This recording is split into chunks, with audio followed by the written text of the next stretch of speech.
Tonight we're going to talk about a world you think you know, but really don't. A world of stone castles and knights on horseback, of kings, plagues and pottage. We're stepping into the Middle Ages, that stretch of centuries Hollywood has repackaged into fairy tales and Netflix dramas. But the truth, the actual bone-chilling, lice-ridden truth, is something no streaming service would ever dare show you. Because the Middle Ages weren't romantic, they weren't gallant, they were survival wrapped in wool and misery, and by the end of this story, you'll understand exactly why you wouldn't last a single day in them. So before we begin, take a moment to like this video if you enjoy what I do here, and subscribe only if you genuinely want to keep listening on nights like this. Let me know in the comments where you're tuning in from tonight, and what time it is for you. It's always fascinating to see who's drifting off with me from around the world. Now dim the lights, pull your blanket a little closer, maybe turn on a fan for that soft background hum. And let's ease into tonight's journey together, slowly, gently, and without any need to hurry. Congratulations, you've just opened your eyes in the year 1325. The good news is that you're alive. The bad news is that so is everything else sharing your mattress. Your bed, if you can even call it that, is a lumpy sack of straw pressed against a wooden frame, stuffed with hay that was probably lying in a barn just a few months ago. Between the yellowed straw are entire civilizations of insects, fleas, lice, bedbugs, mites, all busy building tiny empires against your ribs. There's no memory foam here. No pillow-top mattress. No cool side of the pillow, because there is no pillow. There is only wool, and that wool has not been washed since the day it was woven, and it may never be washed at all. You blink slowly into the darkness of the hut. Somewhere far off, a church bell begins to clang. That is your alarm clock. It doesn't have a snooze button. It doesn't care that your bones ache from sleeping on what feels like a bag of rocks pretending to be furniture. Its purpose is simple: to remind you that God is watching, the day has started, and there is work to be done. You groan, roll over, and immediately regret it. Your back cracks in 3 places, your shoulder pops in a way that shouldn't be humanly possible, and your hip lets out a soft protest that echoes the mood of the entire century. You are 22 years old. In our modern world, that would make you a young adult, someone just beginning to figure out life, still eligible for a discount at the movies. In medieval Europe, 22 makes you a seasoned veteran of existence. Your body has already been through a decade of hard labour, poor nutrition, and constant exposure to weather that seems designed to kill you. Your knees creak. Your teeth ache. Your fingers are stiff from years of gripping wooden tools, and you're probably 3 winters away from being called old. You push yourself upright and immediately notice you are not alone. You've never been alone. You share this one-room hut with your mother, your father, your 3 siblings, your grandmother if she's still hanging on, and possibly a cousin who just showed up one day 2 years ago and never left. Then there's the livestock. Yes, the livestock. Your family goat sleeps in the corner because keeping it inside protects it from thieves, wolves, and cold nights. It also means the goat's smell is now your smell, and your smell is now the goat's smell. And both of you have simply learned to accept this arrangement as one of life's little intimacies. Your home is not what you would call architecturally impressive. The walls are made of wattle and daub, essentially woven sticks, smeared with a paste of clay, straw and animal dung, dried in the sun to form something that could very generously be described as walls. The roof is thatched, layered with reeds and straw, which does a decent job of keeping most of the rain out, though not all of it. Water finds a way, it always does. There is a small hole in the ceiling that serves as your chimney, releasing smoke from the central hearth in a lazy grey column that always seems to drift back down and into your lungs before it manages to escape. There are no windows. Windows require glass, and glass is a luxury reserved for churches and lords. You have small openings covered with cloth or wooden shutters, but they are usually closed to keep out the cold, the flies, the smoke of your neighbour's fire, and the unwelcome opinions of passing strangers. This means your home is permanently dim, permanently smoky, and permanently damp. Your eyes have adjusted so completely to the gloom that when you do step outside on a sunny morning, you squint like a mole being interrogated. The air inside your hut is thick. It's not just smoke and body heat. It's the accumulated scent of everything that has ever happened in this room. Cooked cabbage, sour milk, wet wool, sweat, Uncle Wulfstan's mysterious foot ointment, the lingering aroma of last night's stew still simmering in its blackened pot near the hearth. And underneath all of it, something older, something like mildew, damp earth, and the ghosts of 1,000 previous meals. There are no scented candles. There is no air freshener. There is no such thing as opening a window to let it air out, because as we discussed, there are no windows, and the air outside isn't exactly a bouquet of roses either. You sit up on the edge of your straw mattress and stretch your legs down. Your bare feet touch the floor, and by floor I mean packed earth. Dirt, that's it. That's the entire flooring situation. On a good day, it's dry and firm beneath your feet. On a bad day, which is most days, it's a mixture of mud, straw, chicken droppings, and things you have chosen not to identify because identification would require examination, and examination would ruin whatever's left of your appetite for the morning's pottage. Somewhere behind you, a chicken clucks in disapproval. It has been sitting on a nest of eggs in the corner for what seems like weeks. It does not respect boundaries. It considers the entire hut its own personal domain, and views your family as inconvenient roommates who occasionally provide it with scraps. If you accidentally step on it, it will scream in a way that convinces every dog in the village that murder is being committed. You rub your eyes and try to remember what day it is. Time in the Middle Ages doesn't work the way it does in modern life. There are no calendars pinned to the wall, no smartphones buzzing with reminders. You measure time by church bells, by the position of the sun, by the seasons, and by the endless rotation of religious feast days. Today might be Tuesday. It might be Wednesday. It hardly matters, because Tuesday and Wednesday demand the same thing from you, which is to get up and get moving because there is grain to grind, water to fetch, animals to feed, and land that isn't even yours to till. The cold is what really gets you, though. Medieval mornings are brutal, especially in winter, but even in the warmer months, that first breath of stone-cold air seems designed to remind you that you're still very much part of the natural world. Your fingers curl in on themselves. Your breath forms a small cloud. You wrap the wool blanket tighter around your shoulders, even though it smells like damp sheep and has 3 suspicious stains you don't remember making. The fire in the hearth is nearly dead, just a few glowing embers whispering in the ash. Someone will need to bring it back to life, and by someone, you mean probably you. Meanwhile, on the other side of the room, your father is already sitting up, rubbing his weathered face with 2 enormous hands, coughing that deep, hollow cough that all medieval men seem to develop by the age of 30. It's not a specific illness, it's just what happens when you breathe wood smoke for 2 decades.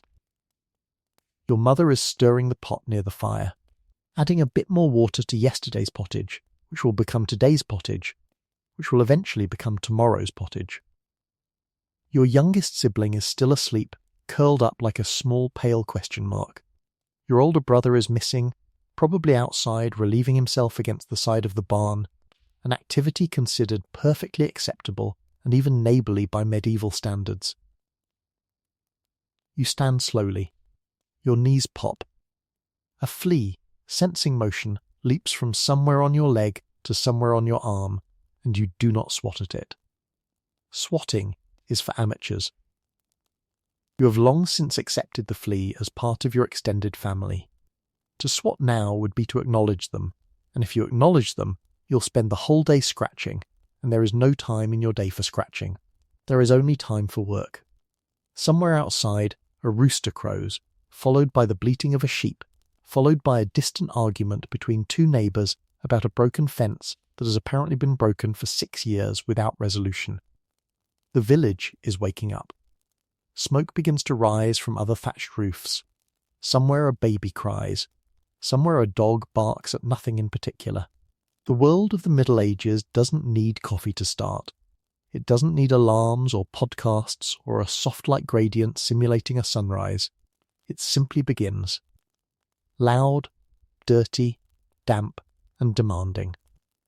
You take one last look at your straw mattress, already regretting having to leave it despite everything terrible about it. And you take your first true step into the day.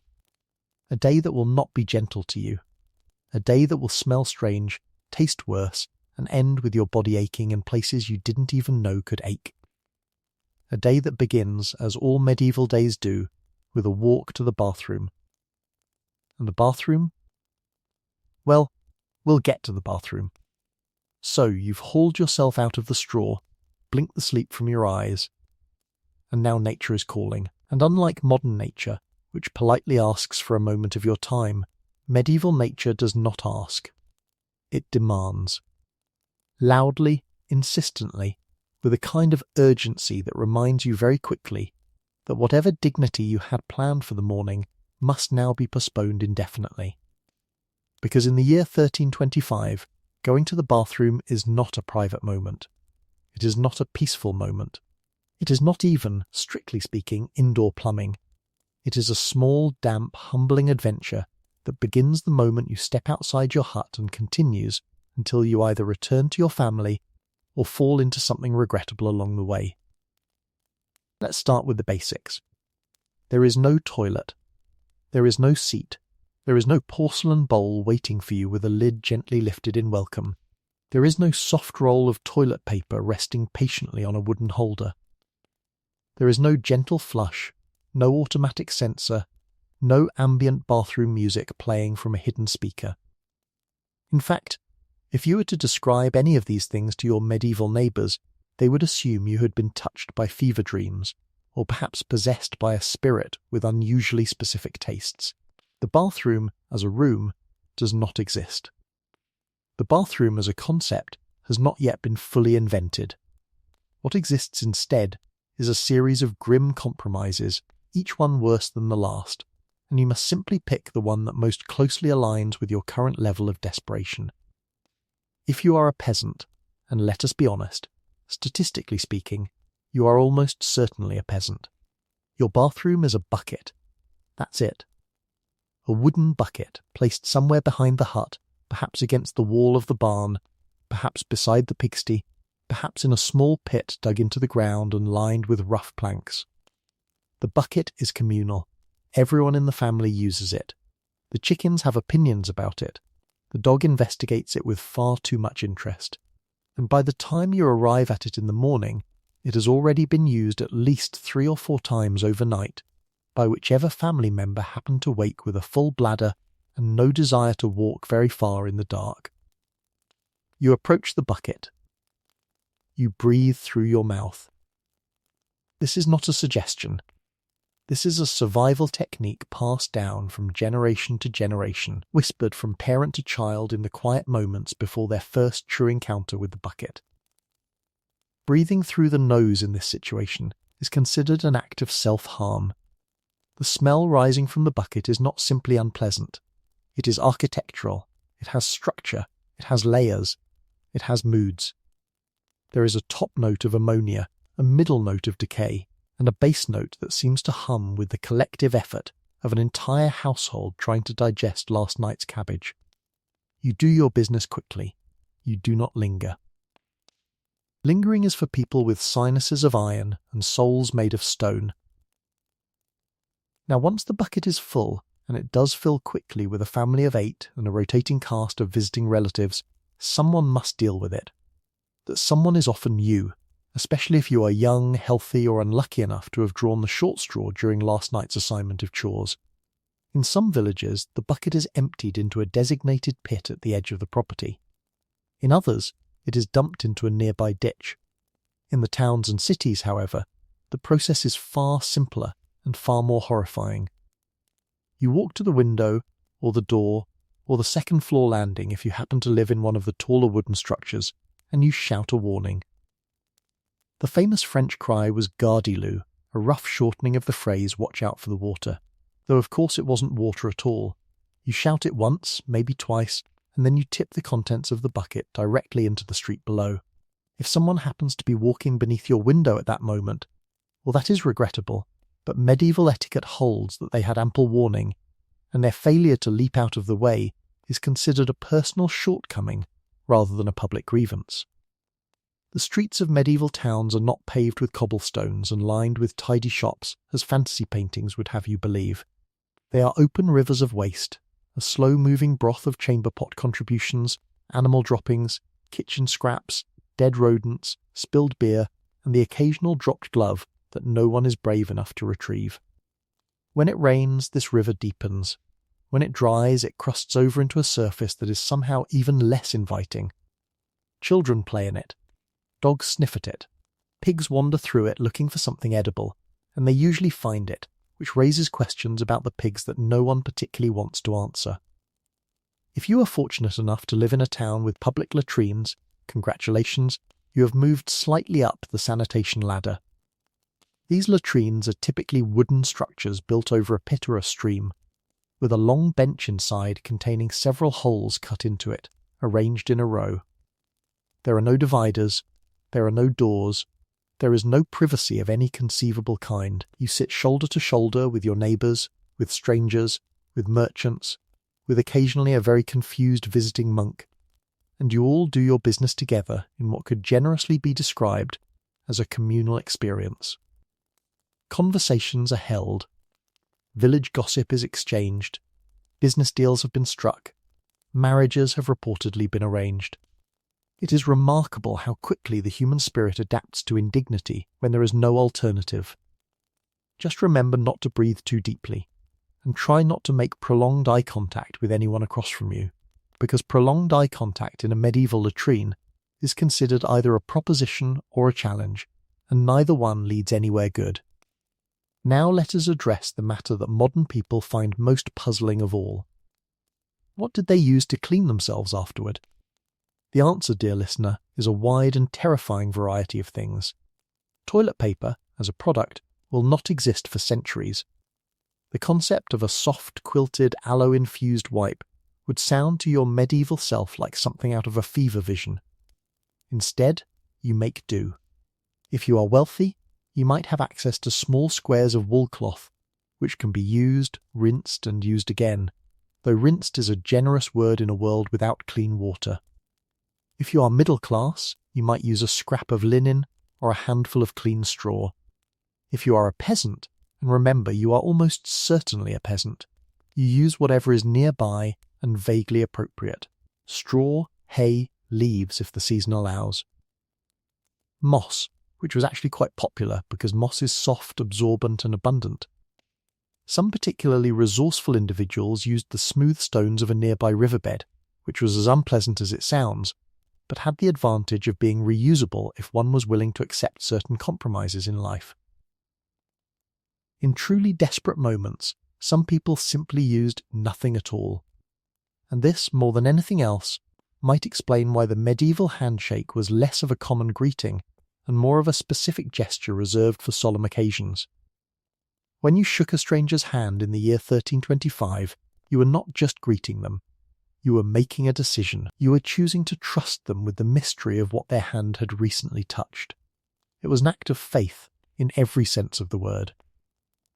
Now, if you happen to be a member of the nobility, and you have somehow found yourself in a stone castle rather than a peasant's hut, your situation is only marginally better. Castles do have designated toileting facilities, and they are called garderobes. The word is fancy. The reality is less so. A garderobe is essentially a small stone alcove built into the outer wall of the castle. Inside is a wooden seat with a hole cut into it, and beneath that hole is a long shaft or chute that runs down the exterior of the castle, emptying either into the moat below or onto the ground outside the walls. This system had one great advantage. It kept the waste outside the castle proper. It had several disadvantages. It was cold, especially in winter, when the wind would howl up the shaft like a vengeful ghost and freeze parts of you that had no business being frozen. It was smelly, because that shaft carried scents up as easily as it carried waste down. And it was dangerous. Yes, dangerous, because attackers occasionally, and I am not making this up, climbed up the garderobe shaft to gain entry into the castle. This actually happened. Records exist. Sieges were sometimes decided by soldiers crawling up chutes of human waste to open a back door for their comrades. The Middle Ages were, if nothing else, deeply committed to poor life choices. So whether you are a peasant with a bucket, a townsperson with a communal latrine, or a noble with a haunted stone chute, your morning toileting experience in the Middle Ages is a humiliation ritual dressed up as basic biology. It is cold. It is public. It is odorous. It is unsanitary in ways that would make a modern epidemiologist collapse in tears. And it is dangerous, because one slip on a wet stone path, one misplaced step in the mud, one moment of inattention while carrying a full bucket, and you are suddenly reintroduced to yesterday's dinner in the most personal way possible. There are no showers waiting to save you. There is no laundry service. There is only your one wool tunic, which you must now wear for the rest of the day, regardless of what has happened to it. And through all of this, your teeth have not been brushed, your hands have not been washed, your face has not been rinsed. You are simply moving on, because moving on is what medieval life demands. You wipe your hands on your tunic, because your tunic has already seen worse. You take a deep breath, because you have somehow forgotten how bad the air smells in only the last few minutes. And you turn back toward the hut, where the smoke is thicker, where the pottage is bubbling, where your family is stirring, and where the next chapter of this exhausting day is waiting for you. The bathroom is behind you now. Breakfast is ahead, and breakfast, as we shall soon see, is not exactly a friend to the digestive system either. You return to the hut, still shaking off the morning's damp indignity, and the smell hits you before you even step inside.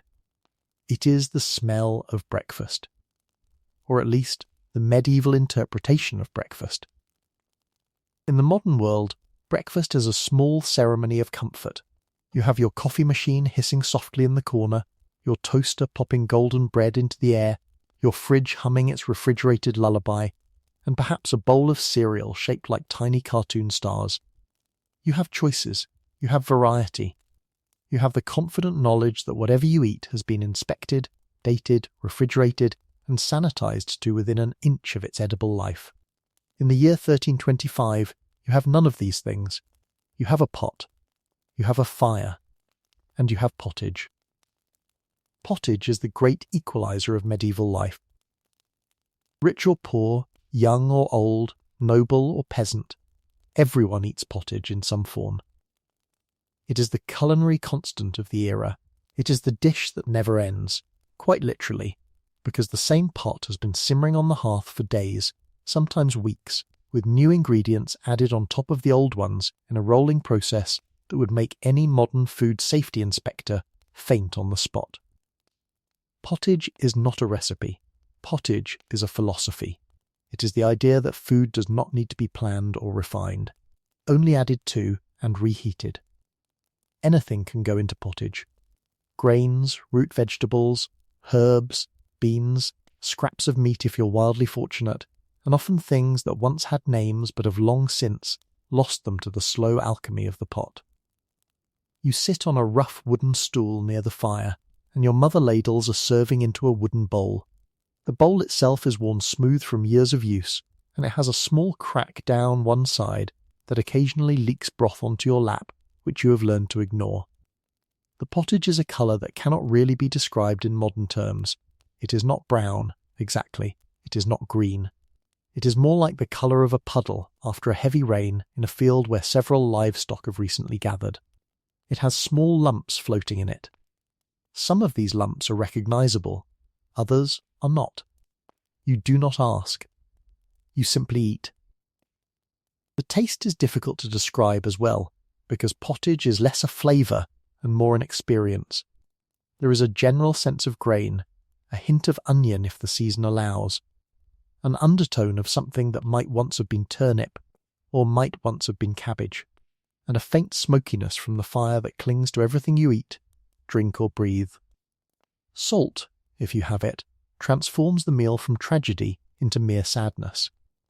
But salt is expensive. Salt is precious. Salt is kept in a small ceramic pot near the hearth and used sparingly, doled out grain by grain like the treasure it is. In some regions, salt is so valuable that peasants have been known to fight over it, marry over it, or work for weeks to earn a small pouch of it. Spices are, of course, out of the question. Pepper costs more than your monthly wages. Cinnamon is a whispered rumour. Nutmeg is a fantasy. If you tasted a modern curry, you would probably assume it was witchcraft and cross yourself immediately. Beside your bowl of pottage sits a piece of bread. And this bread deserves its own moment of reverence, not because it is delicious, but because it is the true foundation of medieval life. Bread is what keeps you upright. Bread is what gives you the strength to work. Bread is what stretches the pottage into something resembling a full meal. And bread, in the year 1325, is not the fluffy, soft-sliced product you know from modern bakeries. It is dense. It is dark. It is heavy. It is made from coarse rye or barley flour, ground unevenly at the village mill, and it has been baked into a shape that could serve equally well as a doorstop or a weapon. Peasant bread often contains ingredients that are not, strictly speaking, food. In lean years, when the harvest has been poor and the granaries are running low, bakers add whatever they can to stretch the flour. Sawdust, ground bark, dried peas, crushed acorns, beans, and in truly desperate times a small amount of clay or chalk to add weight and make the loaf seem more substantial than it really is. You tear off a piece of the bread, and your fingers immediately understand that this bread is not going to cooperate. It resists. It fights you. You gnaw at it like a beaver working on a particularly stubborn tree. You dip it in the pottage to soften it, because dipping is the only way to convince this bread to become food rather than furniture. Even softened, it demands effort from every tooth in your mouth. And your teeth, as we will soon see, are not exactly in fighting shape. There is, however, one more feature of your breakfast that would astonish a modern observer. You wash it all down with beer. Yes, beer at 6 o'clock in the morning. You, your parents, your siblings, and even the younger children, all of you are sipping from wooden cups filled with a pale, cloudy liquid that has a faint tang and a soft foam on top. This is not the strong lager of a modern bar. This is small beer, sometimes called table beer or weak ale, brewed to a very low alcohol content and consumed throughout the day by every member of every household, from the toddlers to the grandmothers. Why? Because the water is a death sentence. The streams are contaminated with waste. The wells are shared with animals. The rivers have things floating in them that no one wants to identify.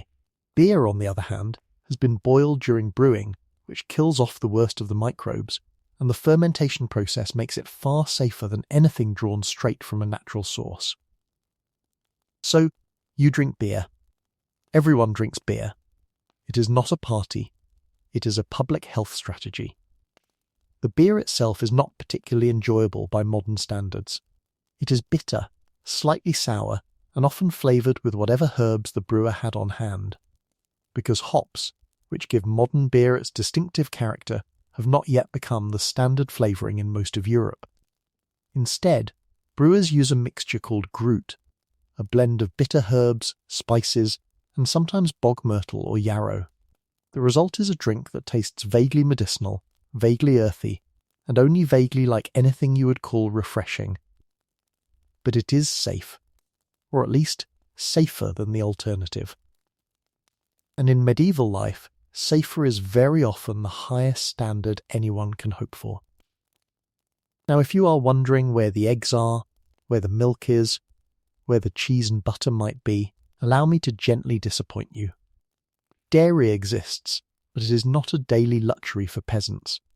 If your family owns a cow, and most do not, the milk goes toward making butter and cheese, which can be stored for longer.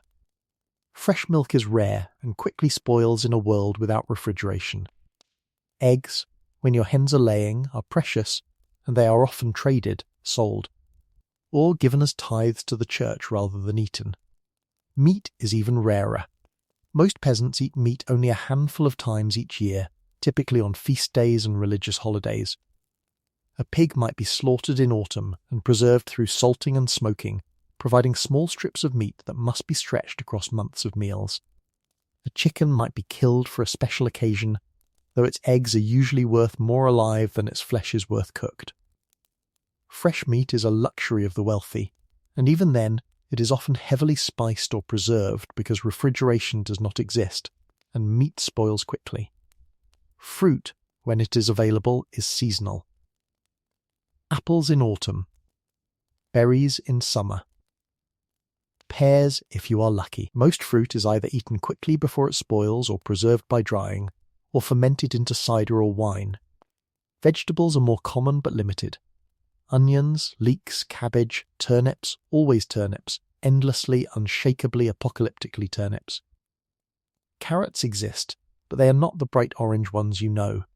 They are pale, thin, sometimes purple, sometimes white, and always slightly bitter. Peas are common, both fresh and dried.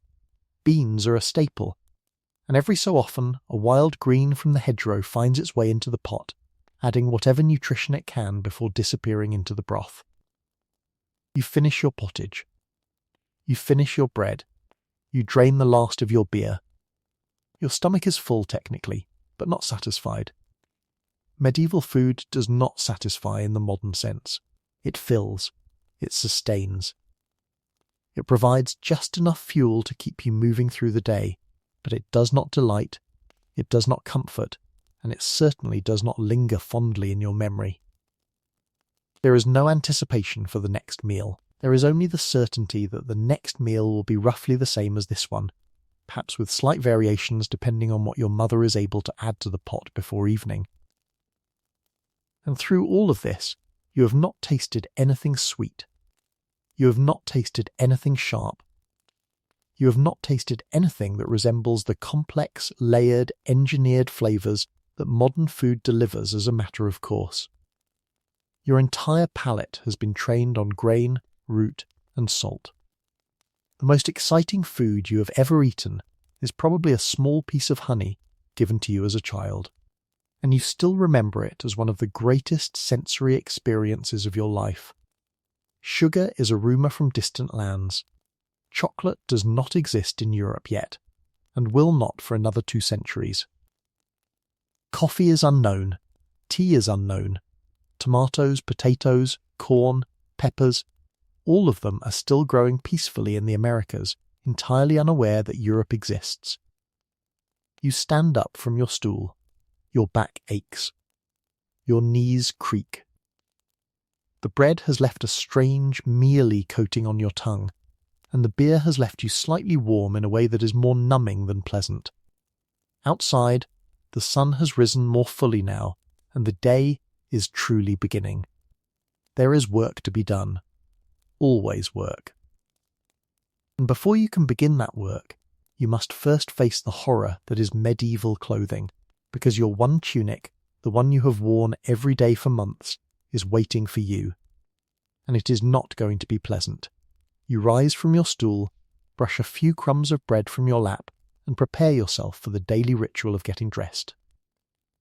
Now in modern life, this is a task filled with small decisions. Which shirt do you want to wear today? Which pair of trousers? Which colour feels appropriate for your mood? Which shoes go with the weather? Which socks match the shirt? Your closet holds dozens of options, and the biggest challenge of your morning is often simply deciding which of them best represents the person you would like to be for the next 12 hours. In the year 1325, this decision does not exist. You have one outfit. You wear that one outfit. There is no other outfit. The end. Let us speak plainly about what medieval clothing actually is.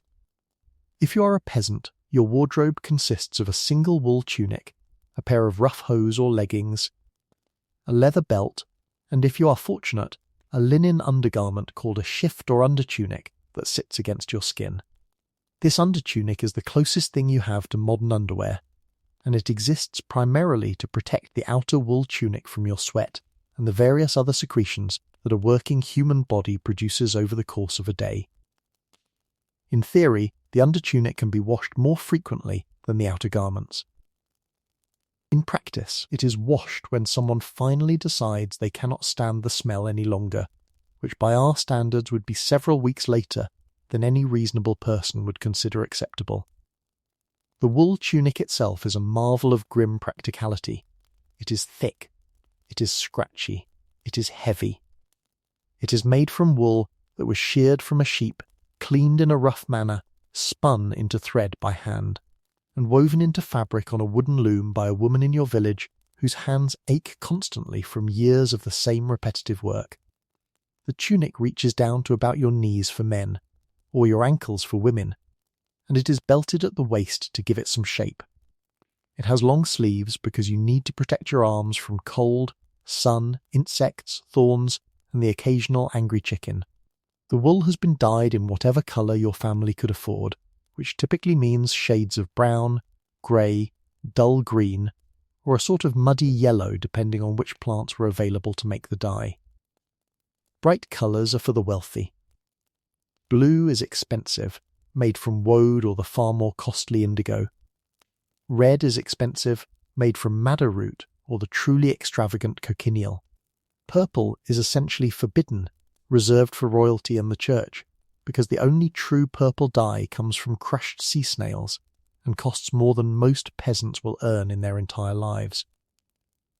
Your tunic has been worn every single day for months, possibly for a year or more.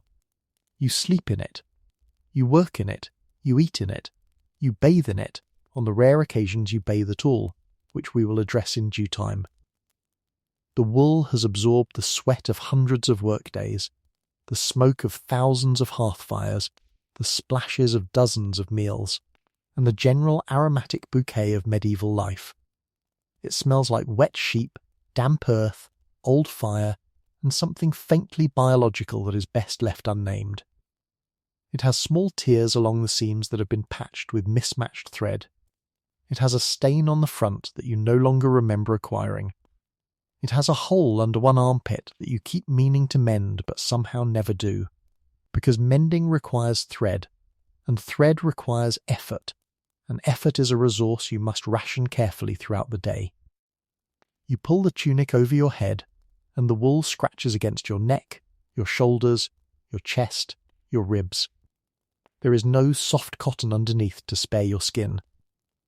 The linen under tunic, if you have one, provides a thin barrier, but linen becomes stiff and rough after enough wear, and yours has long since crossed that threshold. Your skin protests. It always protests. It has been protesting for years.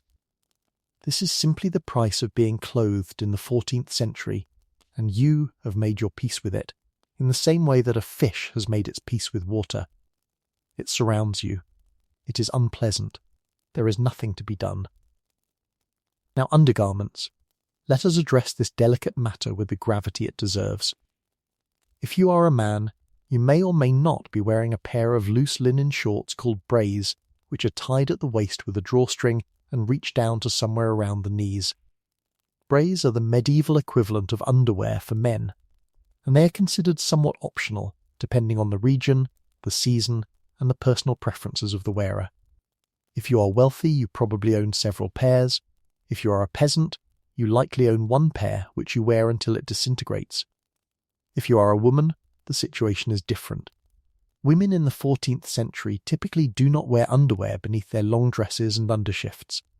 The concept simply does not exist in the modern sense. Their long linen shift, worn against the skin beneath the wool dress, is considered underwear enough.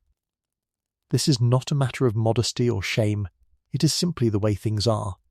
And modern historians who have tried to explain this to modern audiences often find themselves met with expressions of disbelief and quiet horror. Your shoes, if you own any, are made of untreated leather, stitched together with rough thread, and shaped to fit your foot only in the loosest possible sense of the word. They have no arch support, they have no cushioning, they have no laces in the modern sense, only leather straps or wooden toggles. The soles are thin, sometimes just a single layer of leather, which means every stone, every twig, every clump of frozen mud can be felt directly beneath your feet. In wet weather, they soak through in minutes and take days to dry, which they never really do, because the weather is almost always damp, and your shoes exist in a permanent state of clammy misery. Many peasants simply go barefoot, especially in the warmer months, because bare feet are easier to clean than perpetually damp shoes, and less prone to fungal infections. Yes, fungal infections. Because your feet, dear listener, are a battleground. But shoes are only the beginning of your relationship with discomfort, because inside your clothing, inside your undertunic, inside your wool outer garment, an entire ecosystem is thriving. Fleas, lice, bedbugs, various small mites and creatures that have no names because no one has bothered to name them yet. They live on your body. They live in your clothing. They live in your bedding, in your neighbour's bedding, in the wool blanket you share with your siblings, in the straw of your mattress, and in the seams of every garment you have ever owned. They are your constant companions. They are, in a strange way, more loyal to you than most humans in your life. Every person in medieval Europe is infested with parasites. Every single one. Nobles are infested. Priests are infested. Kings are infested. Beautiful young women are infested. Handsome young men are infested. The wealthy have slightly fewer parasites than the poor, because they have the resources to change clothing occasionally and bathe on rare occasions. But they are still very much part of the same itchy, biting, crawling reality that everyone else lives in. Lice in particular are so common that they are considered a normal part of human existence, and picking lice from a loved one's hair is actually a form of intimacy, a tender act of care and attention. Mothers pick lice from their children. Wives pick lice from their husbands. Sisters pick lice from each other. It is a bonding activity, done in the quiet moments of the evening while sitting near the fire. You will spend much of your day scratching. Under your arms, behind your ears, at the base of your neck, along your ribs, in places that would be socially unacceptable to scratch in a modern boardroom, but that no one blinks at in a medieval field. Everyone scratches. Everyone, it is such a universal experience that no one even acknowledges it. You could stand in the middle of a village conversation, energetically raking your fingernails across your torso to relieve an itch, and the person you are speaking to would continue their story without pause, occasionally scratching their own scalp in sympathetic response. Bathing, you may be wondering, might help with this problem. It might. But bathing in medieval Europe is a whole other conversation, one riddled with religious anxiety, medical superstition, and profound logistical challenges, and we will come to it in time. For now, understand that bathing is rare. Very rare. For most peasants, a proper bath happens perhaps twice a year, if that. Between baths, hygiene consists of a quick splash of cold water on the face and hands, a rough scrub with a linen cloth, and a general acceptance that you will never truly feel clean until you die. Your hair is another matter entirely. If you are a woman, your hair is long, uncut since childhood, braided or tied back beneath a linen cap or veil. It is thick with oils, dust, and the same parasitic guests as the rest of your body. You comb it with a wooden or bone comb, which is one of the most valuable objects you own, because a good comb can help scrape out lice and their eggs. Men typically wear their hair shorter, though beards are common and equally infested.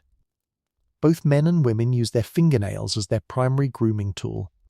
Your fingernails, incidentally, are dirty, filthy in fact. They contain a small archive of the day's activities, bits of food, traces of animal, fragments of soil. This is normal. No one notices. No one cares. The final piece of your outfit, if the weather demands it, is a wool cloak or cape, worn over the shoulders and fastened at the neck with a simple metal or bone pin.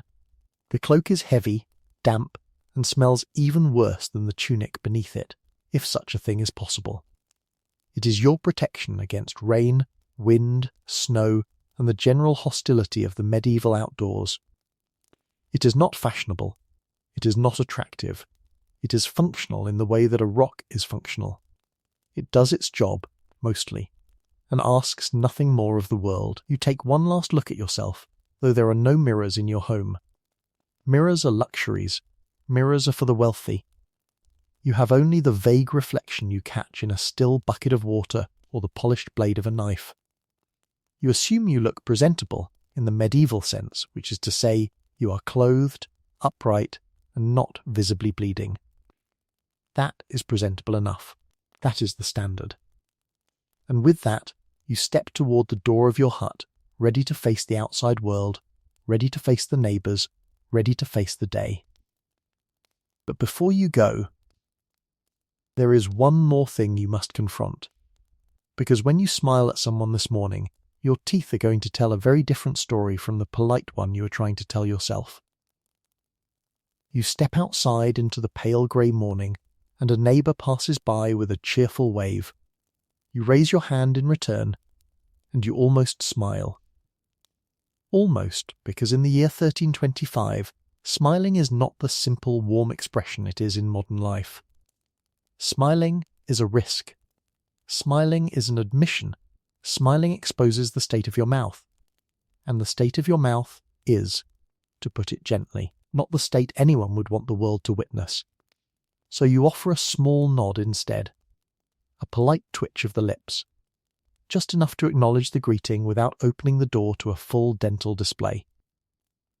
And your neighbour, who understands the unspoken code of medieval social interaction, does exactly the same thing. Let us walk into your mouth for a moment, though I promise not to linger too long, because it is not a pleasant place to visit. There is no toothbrush waiting for you on a small ceramic holder beside a sink. There is no toothpaste squeezed into a tidy line across soft bristles. There is no mouthwash burning cheerfully in a little cup, promising to kill 99% of the bacteria that live between your gums. There is no floss, silky and precise, waiting to slide between your teeth and dislodge the small remnants of last night's meal. There is nothing.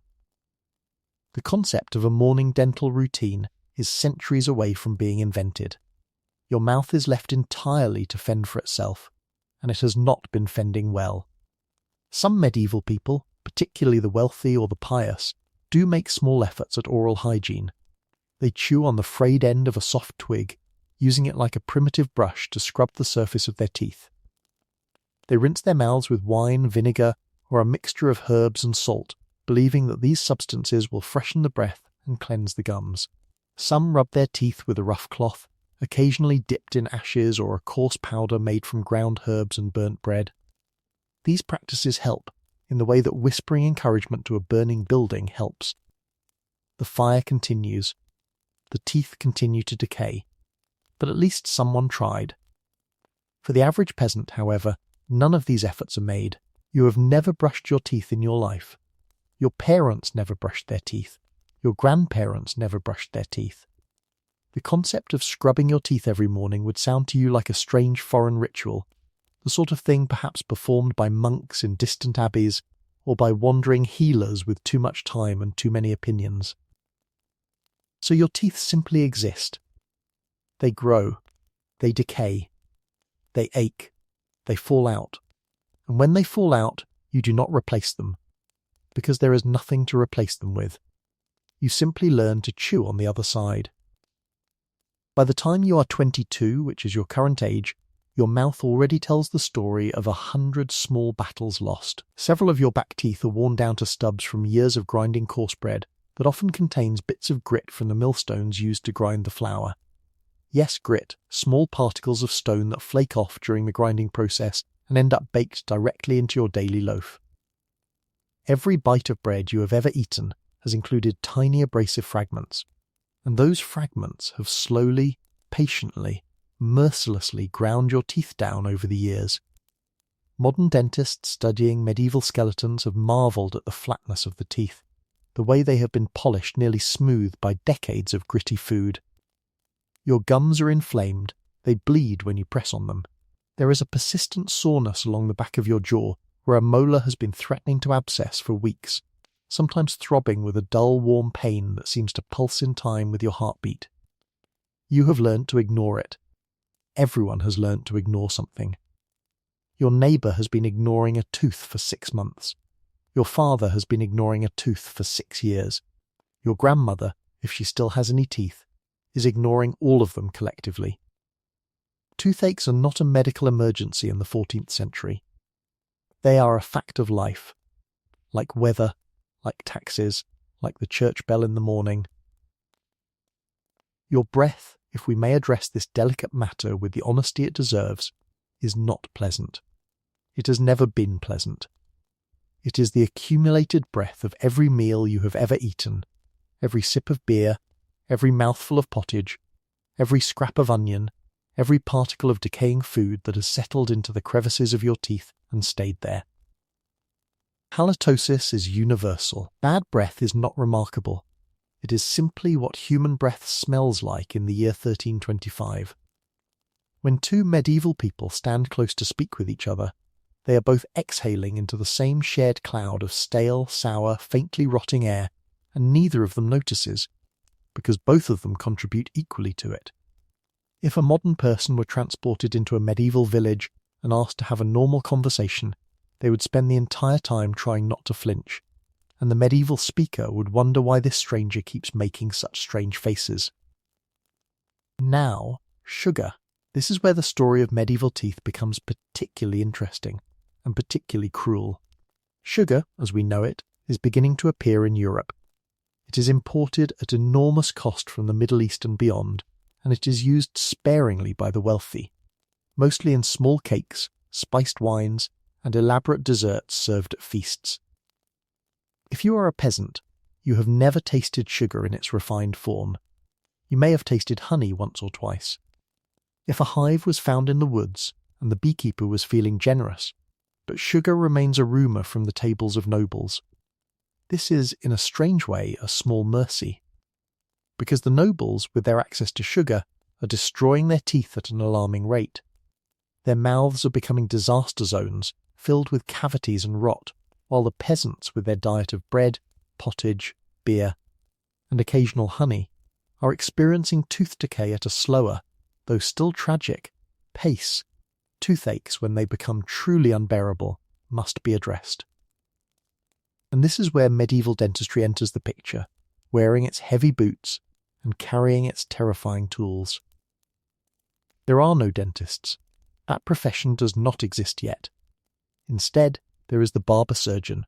The barber surgeon is a truly remarkable figure of medieval life, a man who cuts hair, trims beards, performs minor surgeries, sets broken bones, applies leeches for bloodletting, and, when the need arises, pulls teeth. He works out of a small shop marked by a striped pole outside, red for blood and white for bandages, and he handles all of these tasks with the same set of tools. Cleaned between clients only occasionally, and never with anything resembling proper sanitation. If your tooth becomes unbearable, you visit the barber surgeon.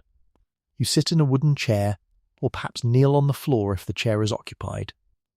He asks you to open your mouth, examines the offending tooth with a candle held close to your face, and then reaches for his tools. There is no anesthesia. There is no numbing agent. There is nothing between you and the pain except your own willpower and perhaps a small cup of strong wine drunk beforehand to steady your nerves. He grips the tooth with a pair of iron pliers or a specialized instrument called a dental key, and he pulls. Sometimes the tooth comes out cleanly. More often, it does not. It breaks, it splinters. It leaves fragments buried in the gum that will fester for weeks afterward. The pain is indescribable. You scream, you cry, you bite down on a piece of leather to keep from biting off your own tongue. And when it is finally over, you spit blood into a wooden bowl and stagger home, missing another tooth from your slowly diminishing collection If the tooth is not simply decayed but actually infected, the situation is far more dangerous. Without antibiotics, a tooth infection can spread rapidly. It can move into the jawbone, it can travel into the bloodstream, it can cause a fever that will not break. It can lead to sepsis, and sepsis in the 14th century is not a treatable condition. It is a death sentence. People have died from tooth infections. Kings have died from tooth infections.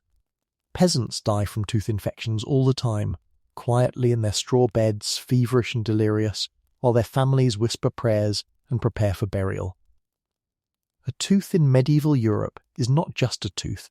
It is a potential murderer hiding in your own mouth, waiting for its moment. Some brave or foolish individuals attempt to pull their own teeth at home. They tie a string to the tooth. They tie the other end of the string to a doorknob, or a fence post, or a heavy object. They brace themselves. They pull, or they slam the door, or they wait for the animal tied to the other end to bolt. Sometimes it works, sometimes it does not. Sometimes the tooth comes out with a chunk of jaw attached. Sometimes it does not come out at all, and the person is left with a shattered tooth, a bleeding mouth, and a new appreciation for the specialized skills of the barber surgeon. There are folk remedies, of course. Every village has an old woman or a wandering herbalist who knows the local recipes for tooth pain. Cloves are chewed to numb the gum. Willow bark, which contains a natural form of salicylic acid, is chewed to reduce the pain. Various herbs and roots are boiled into pastes and applied to the aching tooth. Some remedies work, at least a little. Others are useless, or worse, actively harmful. There are recipes that call for placing crushed insects on the tooth, or applying the ashes of a burned animal bone, or reciting specific prayers while pressing a saint's medal against the cheek. Faith in medieval Europe is a form of medicine. Sometimes it is the only form available. And so you keep your mouth mostly closed. You nod your greetings. You speak carefully, angling your head slightly downward, letting your lips do most of the work while your teeth stay hidden. Your neighbours do the same. Everyone is protecting their small store of remaining teeth, and everyone is pretending not to notice that everyone else is doing the same.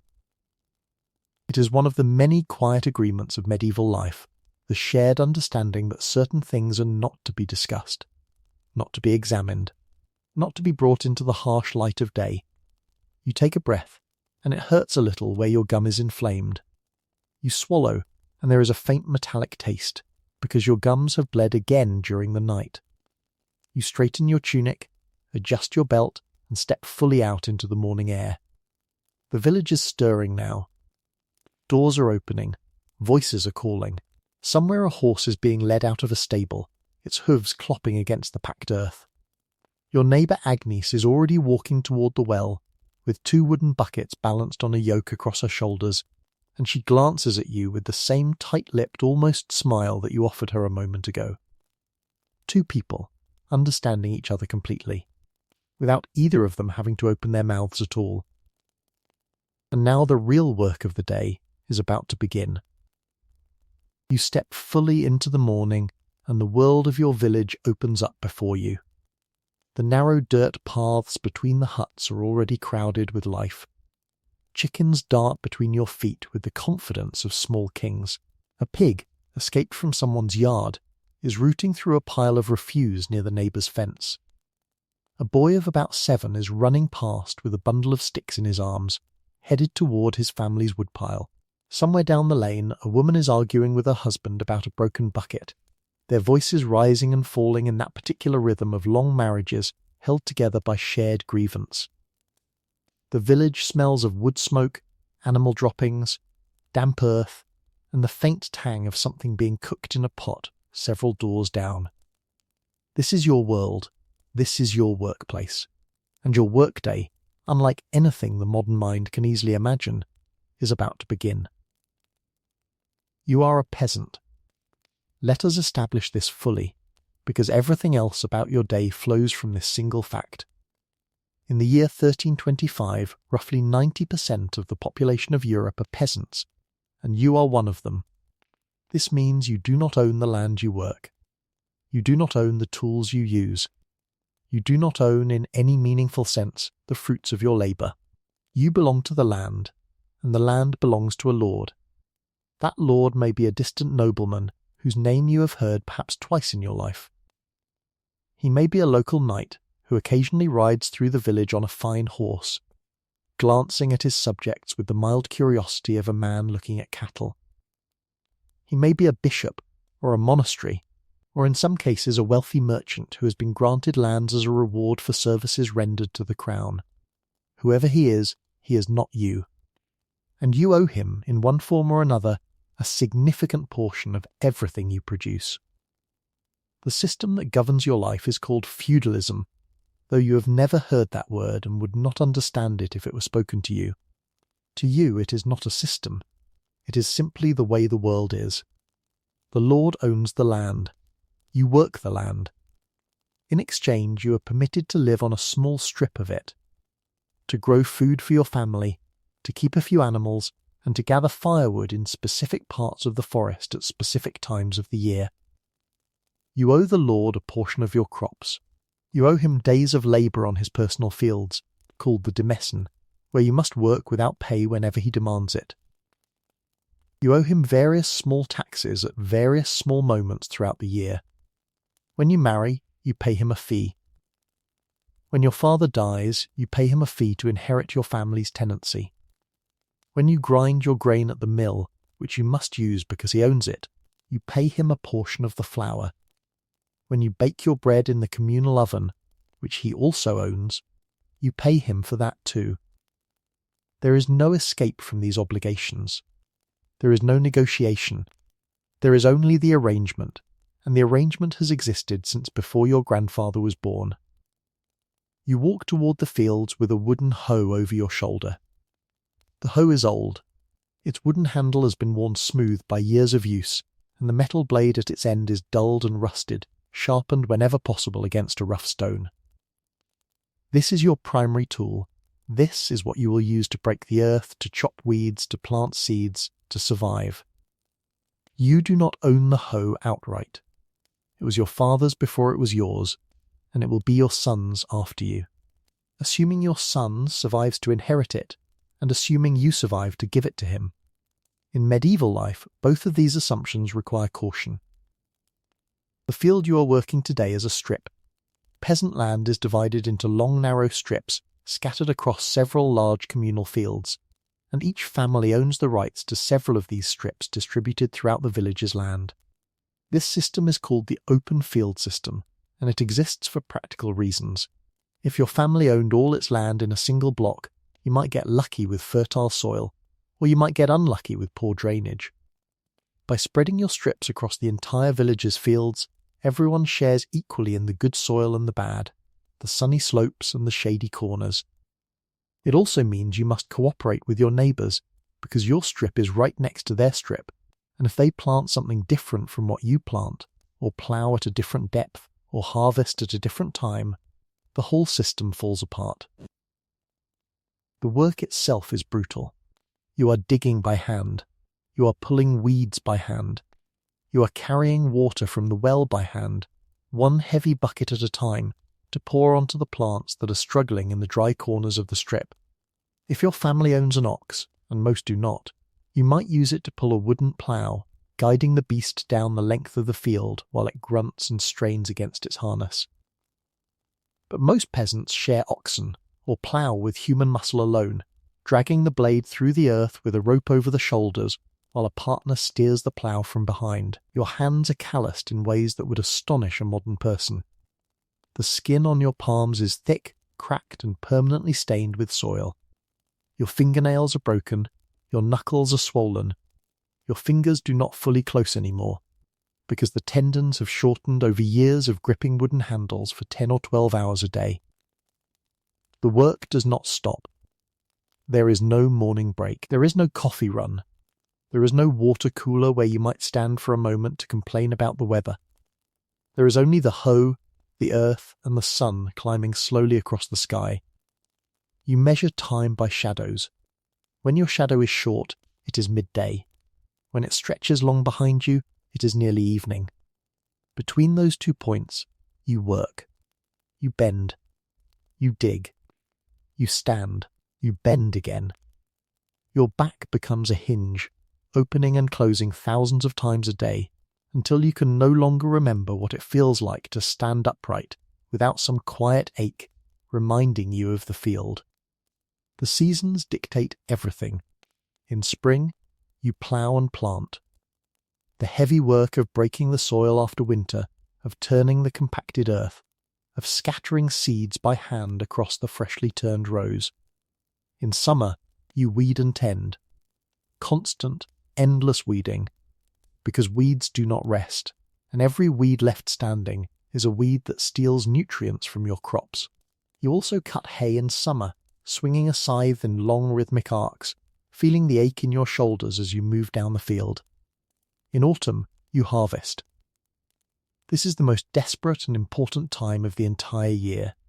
Every peasant in the village works from before dawn until after dusk, cutting grain with a sickle, gathering it into sheaves, binding the sheaves, hauling them to the threshing floor, threshing the grain by beating it with wooden flails, winnowing away the chaff. It is exhausting. It is essential. If the harvest fails or is delayed by bad weather or is destroyed by a passing army, your family will starve during the winter. This is not a metaphor. People starve. Children die. Old people quietly slip away in the cold months, and no one is surprised. Winter, if you have survived to reach it, is not a rest. It is a different kind of work. You thresh the remaining grain, you mend tools, you repair the roof of your hut before the snow gets worse. You care for the animals. You chop firewood if you have permission to gather it. You spin wool. You weave cloth. Every daylight hour is used for something, because daylight itself is a resource, and in winter it is scarce. The days are short. The nights are long and dark and cold. You sleep more, huddled together with your family and your animals for warmth. But you rest less than you might imagine, because the constant, low-grade struggle of staying alive in a cold hut takes a quiet toll of its own. There is one day of the week when you do not work in the fields, and that is Sunday. Sunday is the Lord's Day. Sunday is for church, for prayer, for the Mass conducted in Latin that you cannot understand but must attend. Even Sunday, however, is not truly a day of rest. Animals must still be fed. Water must still be fetched. Meals must still be prepared. And during harvest time, even the Sabbath sometimes bends, because grain rotting in the fields is a sin against survival, and even the priest will look the other way if the weather is turning. If you are lucky enough not to be a farmer, if you are one of the few who practice a trade, your life is different but not necessarily easier. You might be a blacksmith, working over a forge whose heat blisters your skin and whose smoke stains your lungs. You might be a tanner, standing knee-deep in vats of urine and lime, treating animal hides into leather, and smelling like a horror show at the end of every day. You might be a cooper, making wooden barrels for wine and ale, your hands blackened with pitch and stiff from bending wooden staves. You might be a miller grinding grain for the entire village, watched suspiciously by every peasant, because millers are widely believed to cheat by keeping too much flour for themselves. Every trade has its own particular misery, its own particular danger, its own particular way of slowly wearing down the body until it can no longer perform the work. If you are a woman, your work is different but no less demanding. You have already been up longer than the men, tending the fire, preparing the pottage, feeding the smaller children, milking the goat if you have one, gathering eggs, spinning wool by hand while the porridge simmers. You are expected to help in the fields as well, especially during planting and harvest, so your work is doubled rather than divided. You cook. You clean. You mend clothing. You draw water from the well, sometimes several times a day, hauling heavy buckets across muddy paths. You make cheese, butter, and preserved foods. You bake bread. You raise children while working, carrying an infant on your hip while you stir the pot, while you feed the chickens, while you scrub a wooden bowl in a basin of cold water. There is no maternity leave. There is no sick day. There is only the work, and the work does not care whether you are tired. Children begin working around the age of 5 or 6. Small children fetch water, gather sticks, feed chickens, chase away birds from the field. Older children work alongside their parents, learning the same tasks their parents learned from their grandparents. There is no school for peasant children. There is no childhood in the modern sense. There is only the slow apprenticeship of survival, the gradual accumulation of the skills needed to keep your family alive from one season to the next. By the time a child is 10, they are contributing meaningful labour. By the time they are 15, they are working as hard as any adult. And by the time they are 20, if they are still alive, they are already tired in a way that modern people cannot quite comprehend. You lift your hoe, you bring it down into the earth, you pull. You lift again, you bring it down, you pull. And somewhere overhead the sun climbs a little higher, indifferent to your labour, indifferent to your ache, indifferent to the vast, quiet endurance of medieval life. There are still many hours ahead, and the weather itself, as we shall see, is preparing its own contribution to your misery. You pause for a moment in the field, straightening your back with a groan that sounds older than you are, and you look up at the sky. And the sky, as always in medieval Europe, is doing something inconvenient. In the modern world, weather is largely a background concern. You check an app before leaving the house. You grab an umbrella if rain is expected. You put on a jacket if the temperature has dropped. Your car is climate controlled. Your office is climate controlled. Your home is climate controlled. The weather is a topic of small talk, not a matter of survival. In the year 1325, weather is your constant, unpredictable, and often deeply unfair opponent. It cannot be forecasted. It cannot be argued with. It cannot be escaped. It simply arrives, does what it wants to you, and moves on, leaving you to deal with the consequences. Let us begin with winter, because winter in medieval Europe is a serious matter, not merely a season, but an annual crisis. The cold arrives in November, sometimes earlier, and it settles in with the confidence of an unwelcome guest who intends to stay for months. Your hut is not insulated. That word does not exist in your vocabulary. The walls are thin, the wattle and daub cracks in the cold and lets the wind whistle through. The thatched roof retains some heat, but not much, and the gaps around the door are so wide you could pass a hand through them. Your only real defence against the cold is the hearth fire, which burns in the centre of the room, and which must be tended constantly, because if it dies during the night, the family wakes up in temperatures that can genuinely kill. Firewood, in the medieval world, is not a matter of walking into a forest and gathering whatever you find. The forests belong to the Lord. The trees belong to the Lord. In some regions, even fallen branches technically belong to the Lord, and gathering them without permission is a form of theft that can be punished by fines, whippings, or in extreme cases worse. Peasants are typically granted limited rights to collect dead wood from specific parts of the forest during specific seasons. But these rights are strictly enforced. A woodsman might be walking the trees on any given day, watching for anyone taking more than their share, and the penalties can be severe.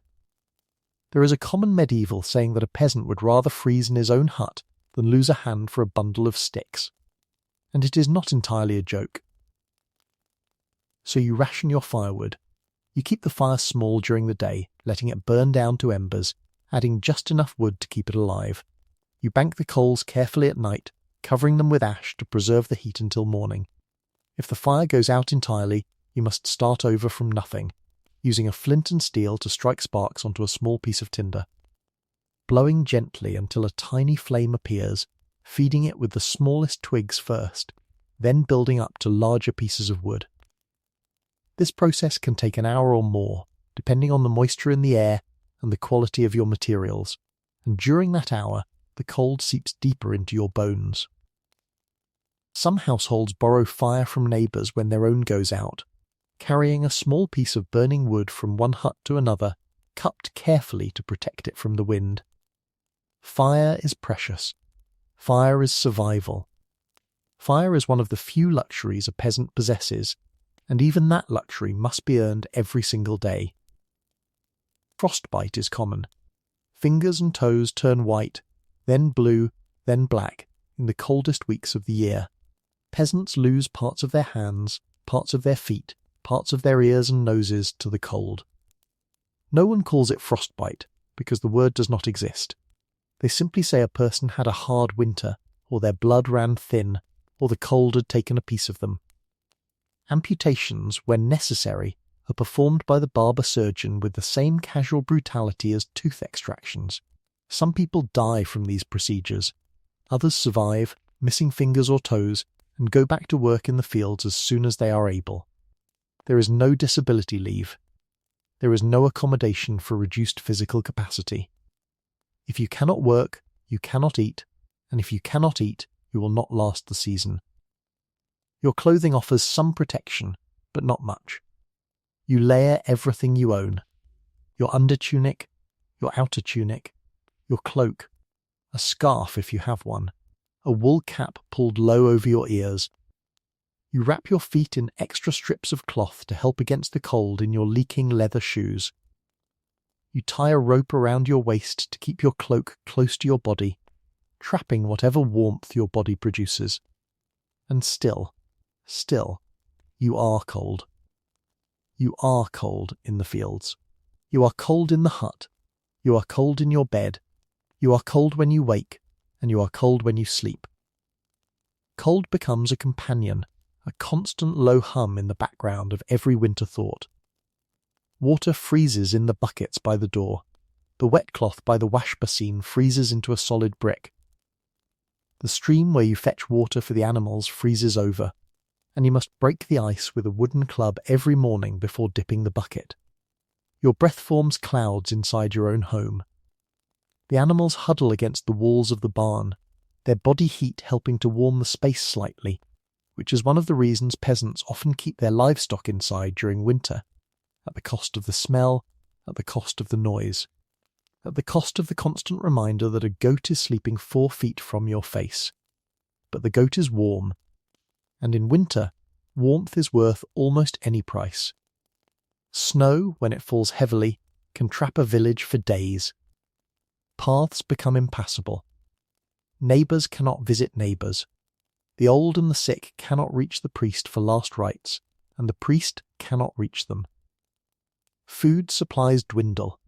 If the harvest was poor, or if the winter is longer than expected, or if the stored grain has been eaten by rats, families begin to genuinely starve by February or March.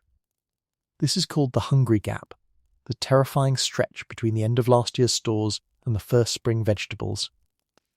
People eat things during the hungry gap that they would never touch in any other season.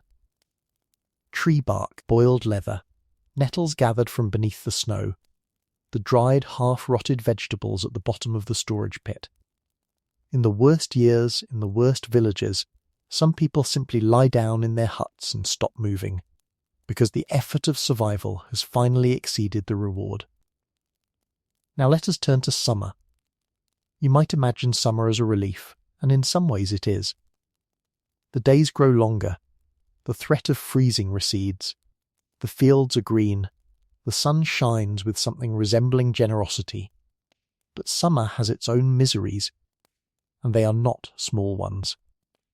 Your hut, which was too cold in winter, is now too hot. The stone hearth still holds warmth from cooking, and the fire must still be lit for the evening meal, adding heat to a space that is already stifling. There is no cross breeze because there are no windows.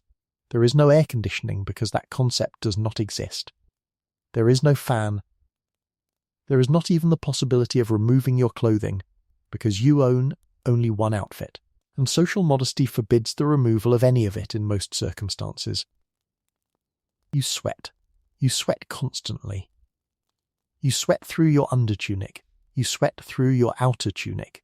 You sweat through your wool cloak, if for some reason you are wearing it.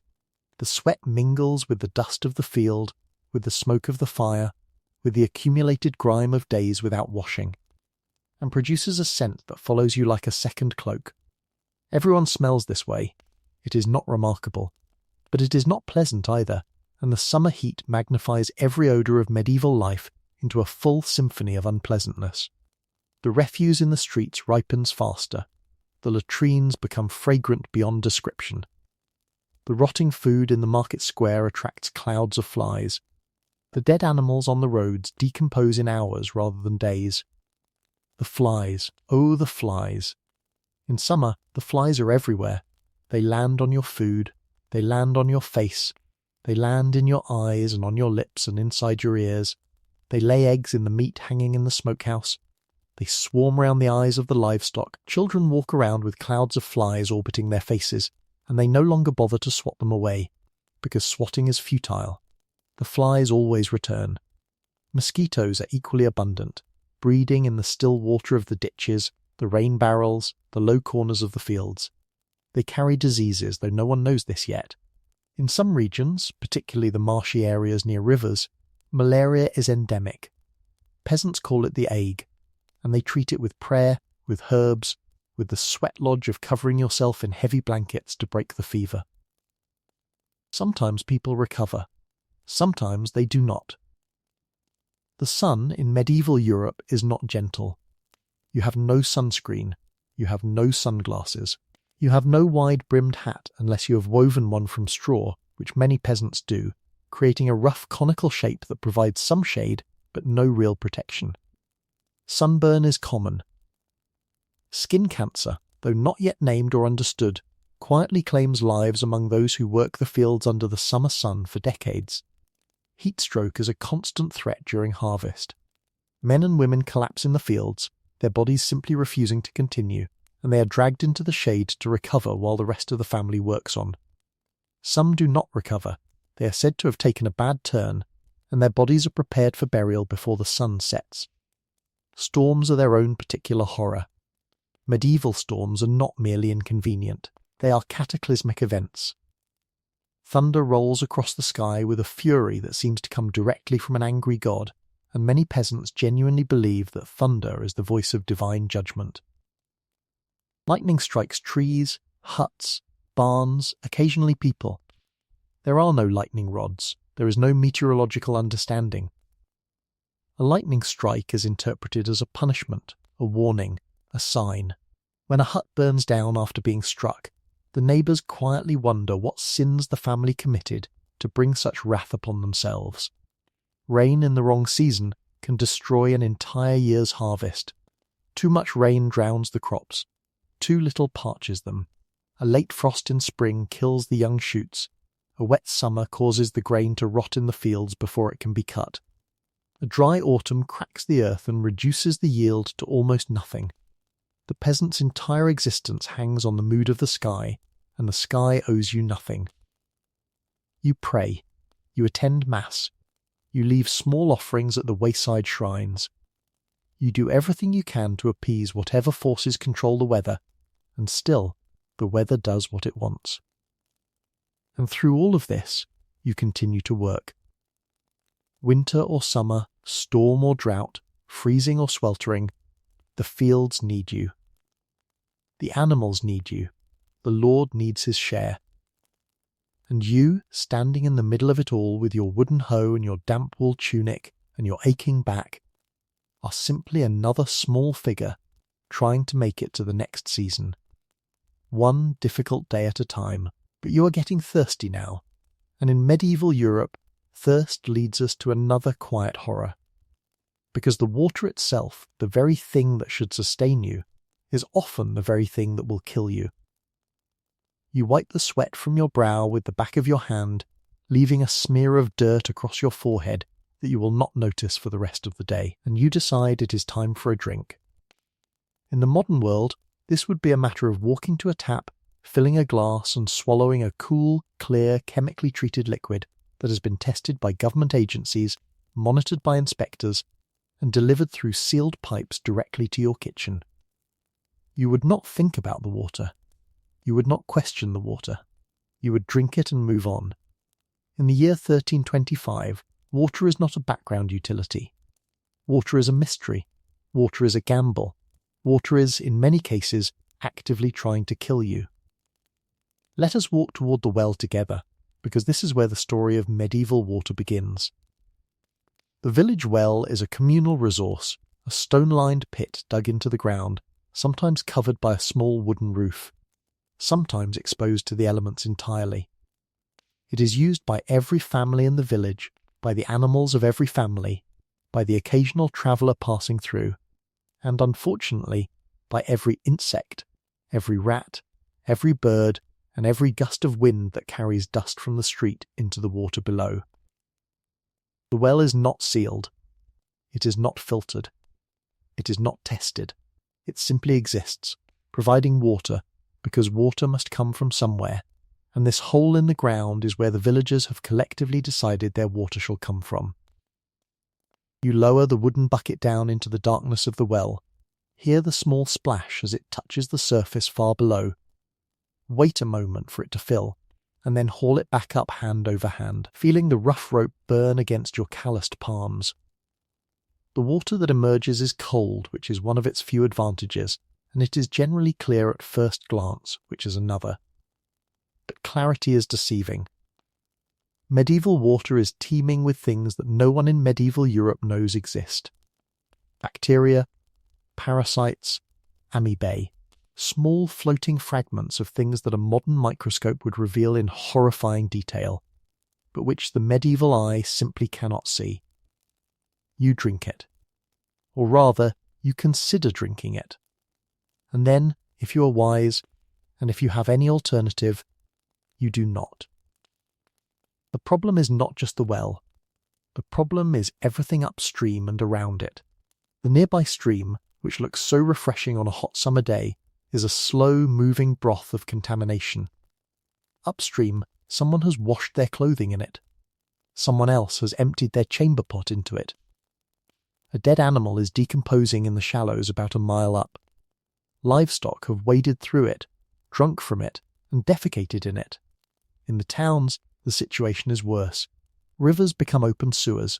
The Thames, the Seine, the Rhine, all of them carry the accumulated waste of thousands of people, mixed with tanning chemicals from the leather workshops, blood from the butcher shops, dye from the cloth makers, and various other industrial byproducts of medieval urban life.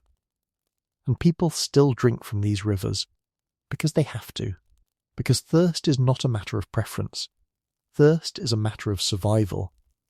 And in medieval Europe, survival often requires accepting risks that would horrify any sensible modern person. This is why beer exists. This is why beer is not just a beverage, but a fundamental pillar of medieval nutrition. Beer, as we discussed earlier, is safer than water, because the brewing process boils the water, killing off most of the dangerous organisms, and the fermentation creates an environment inhospitable to further contamination. Small beer, with its very low alcohol content, is drunk by everyone, including children, throughout the day. It is not a luxury, it is a public health measure disguised as a drink. In some villages, the average person consumes several litres of small beer per day, hydrating themselves through a slow, steady intake of weak ale that would probably not even register as alcoholic by modern standards. Monks in monasteries consume famously large quantities of beer, sometimes 8 or more pints per day per monk, because their labour is demanding and the water available to them is untrustworthy. If you were to walk into a medieval monastery at any hour and ask a monk what he was drinking, the answer would almost certainly be beer. Wine is the option for those who can afford it. In the wine-producing regions of Europe, particularly France, Italy, and parts of Spain, wine is the daily drink of choice for the wealthier classes, and for many of the working people as well. It is often watered down to reduce its potency and to make it last longer, though even watered wine is safer than pure water, because the alcohol content is enough to discourage the growth of pathogens. Wine also has the social advantage of being associated with the church, with the sacrament, with the blood of Christ, and drinking it feels somehow blessed in a way that plain water does not. But water still enters your life in many forms, whether you like it or not. Water is used to cook your pottage, and though boiling helps, the vegetables and grains added to it can still carry contamination. Water is used to wash your hands and face, and even that occasional splash can transfer disease if the water is bad. Water is used to give to the animals, and sick animals become sicker, and sometimes their illness spreads back to the humans who tend them. Water is used to make bread. Water is used to make cheese. Water is present in nearly every aspect of daily food preparation, and every time it enters the process, it brings its own quiet cargo of invisible dangers. Dysentery is common. Everyone has had it. Everyone will have it again. The symptoms are grim, and I will not describe them in detail here, but they involve profound gastric distress, dehydration, and in severe cases, death. Children are particularly vulnerable. Infants often do not survive their first bout of dysentery, and it is one of the many reasons why medieval infant mortality is so devastatingly high. Adults recover more often, but each episode weakens them, and repeated exposure over the years leaves the body permanently damaged. Typhoid, cholera, various parasitic infections, all of them travel through the water supply. And all of them take their toll on the medieval population.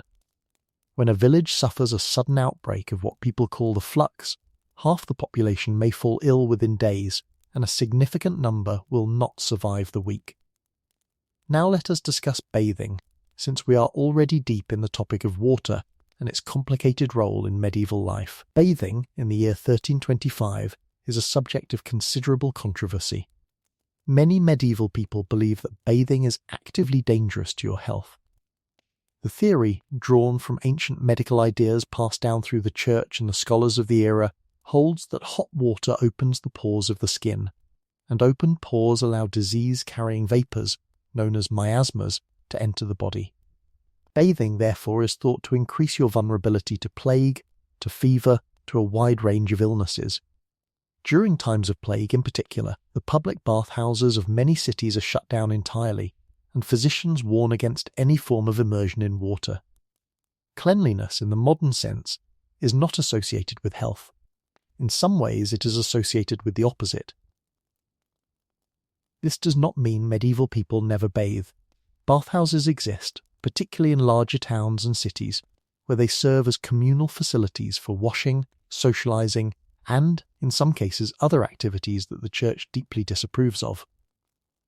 Wealthy families sometimes have small wooden tubs in their homes, which are filled with warm water and used for occasional bathing. Public bathhouses in the great cities of Europe are lively, sometimes rowdy places, where men and women bathe separately or together depending on local custom, and where a full soak in warm water is treated as both a luxury and a social event. But for most peasants, bathing is a rare occurrence. A proper full-body bath might happen twice a year, if that. Weddings, major religious feasts, and the occasional summer swim in a stream are the main opportunities for immersion in water. Between these events, hygiene consists of a splash of cold water on the face and hands each morning, a rough wipe of a linen cloth over the neck and armpits, and a general acceptance that the human body is simply going to smell the way it smells. Filling a proper bath, even for the wealthy, is an enormous undertaking. Water must be drawn from the well 1 bucket at a time, then heated over the fire in a large iron cauldron, then poured into a wooden tub lined with linen to prevent splinters. The process takes hours. The water cools quickly, and once the bath is used, it is often used again by other members of the household, in order of seniority, meaning that by the time the youngest child gets their turn, the water is lukewarm at best and thoroughly soiled by the previous bathers. There is a saying, sometimes attributed to this era, that the baby is thrown out with the bathwater, referring to the murky final state of the bathing water. Whether the saying originated then or later, the reality it describes is very medieval indeed. Soap exists, though not in the form you might imagine. Medieval soap is made from animal fat, wood ash, and sometimes lye, boiled together into a rough substance that is used more for cleaning laundry than for cleaning bodies. Personal soap, if it exists in a household at all, is a small, precious luxury. It is harsh, drying to the skin, and often perfumed with herbs to disguise the smell of the animal fat that forms its base. Some monasteries produce finer soaps, scented with lavender or rose petals, and these are traded as valuable items. But the average peasant has no soap. The average peasant scrubs with a rough cloth, with sand, with ashes, or with nothing at all. Rainwater is another source of water, and in some ways a slightly safer one. Collected in barrels beneath the eaves of the hut, rainwater is generally cleaner than well water or stream water, though it is not without its own problems. Birds land on the barrel and leave droppings. Insects breed in the still surface. Moss grows on the wooden sides. Leaves fall in and rot. If the barrel is not cleaned regularly, and few peasants clean their barrels regularly, the rainwater becomes its own kind of soup, thickened with the biological activity of everything that has visited it. Still, in a pinch, rainwater is often the best option, and it is used for drinking, cooking, and washing when the alternatives are worse. So you drink your small beer. You cook with water that has been boiled thoroughly. You wash your hands in cold water and dry them on your tunic, which is filthy but slightly less biological than the water itself. You accept that your body will occasionally rebel against whatever you have consumed, that dysentery will visit you again someday, that a bad batch of pottage might send you to your straw mattress for a week of misery. You accept these things because there is no alternative to accept. This is life. This is water. This is the medieval relationship with the very substance that both sustains you and threatens you every single day. And when illness does come, as it inevitably will, you will discover that medieval medicine is not exactly designed to save you. Let us say, for the sake of this journey, that the water has caught up with you. Or perhaps it was the pottage. Or perhaps it was the bread, which had a strange sour taste this morning that you chose to ignore. Or perhaps it was simply the accumulated weight of everything, the constant exposure to bad air, bad food, bad water, bad hygiene, and the general biological warfare of daily medieval life. Whatever the cause, you are now sick. You have returned from the field early, staggering under a wave of nausea, and you are lying on your straw mattress with a fever climbing steadily, and a strange ache spreading through your bones. Your mother touches your forehead and frowns. Your father mutters something under his breath. And somewhere in the family conversation, the dreaded word is spoken. The healer must be called. Now, in the modern world, illness leads you to a doctor, a person trained for years in the science of the human body, equipped with tools built on centuries of accumulated medical knowledge, working in an environment sanitized to a standard so extreme that even the light bulbs are considered part of the sterilization protocol. In the year 1325, illness leads you to a very different kind of expert. You may see a village healer, an old woman or man who has learned the local herbs and remedies from a lifetime of watching others live and die. You may see a barber surgeon, the same man who pulled your neighbour's tooth last week. You may see a monk, if your village is near a monastery, because monks are among the few people who can read and who have access to the ancient medical texts. If you are very fortunate or very wealthy, you may see a physician, a university-trained scholar, who has studied the works of Hippocrates and Galen and Avicenna, and who charges accordingly. But whichever of these healers arrives at your bedside, their fundamental understanding of your body is going to be, by modern standards, catastrophically wrong. The dominant medical theory of medieval Europe is the theory of the four humours. This theory, inherited from ancient Greek and Roman medicine and preserved through Arabic scholars and monastic libraries, holds that the human body is governed by four fluids, or humours. These are blood, phlegm, yellow bile, and black bile. Every person has all four humours within them, and health depends on maintaining the correct balance among them. When one humour becomes too dominant, or one becomes too weak, illness results. Blood is associated with the heart, with warmth, with a sanguine, cheerful temperament. Phlegm is associated with the brain, with coldness, with a slow, phlegmatic temperament. Yellow bile is associated with the liver, with heat, with a fiery choleric temperament. Black bile is associated with the spleen, with cold, with a heavy, melancholic temperament. Every illness, every symptom, every mood, every physical condition can supposedly be traced back to some imbalance among these four humours. Your healer arrives, examines you carefully, and asks about your symptoms. You have a fever. You are hot. Your skin is flushed. Your pulse is racing. To the medieval mind, all of this points to an excess of blood. And the treatment for an excess of blood, dear listener, is exactly what you fear it might be. Bloodletting. You will be bled. The healer will produce a small sharp instrument called a lancet, or perhaps a set of leeches carried in a small ceramic jar, and either open a vein in your arm or apply the leeches directly to your skin. The theory is that removing some of your blood will restore the balance of your humours and allow your body to heal. Bloodletting is one of the most common medical treatments in medieval Europe, applied to nearly every illness, from fevers to headaches, to melancholy to broken limbs. It is done routinely to healthy people as well, as a preventive measure to keep the humours in balance before an imbalance can develop. Monks are bled regularly. Kings are bled regularly. Peasants are bled when they can afford it. The amount of blood taken varies depending on the illness, the age of the patient, and the confidence of the healer. Some sessions remove only a small cup of blood. Others remove enough to weaken the patient significantly, which the healer interprets as a good sign, evidence that the treatment is working. In many cases, the treatment kills the patient faster than the illness would have, but this is rarely blamed on the treatment. It is blamed on the severity of the imbalance, on the will of God, on the sins of the patient, on any convenient explanation except the actual cause. If bloodletting is deemed unnecessary or additional treatments are required, the healer has other options at his disposal. Purging is popular. This involves administering herbs or substances designed to make you vomit, to make your bowels evacuate, to make your body expel whatever is trapped inside it. The theory holds that illness is caused by bad substances within the body, and expelling them through any orifice available will restore health. The reality is that purging weakens an already sick patient, dehydrates them further, and often accelerates their decline.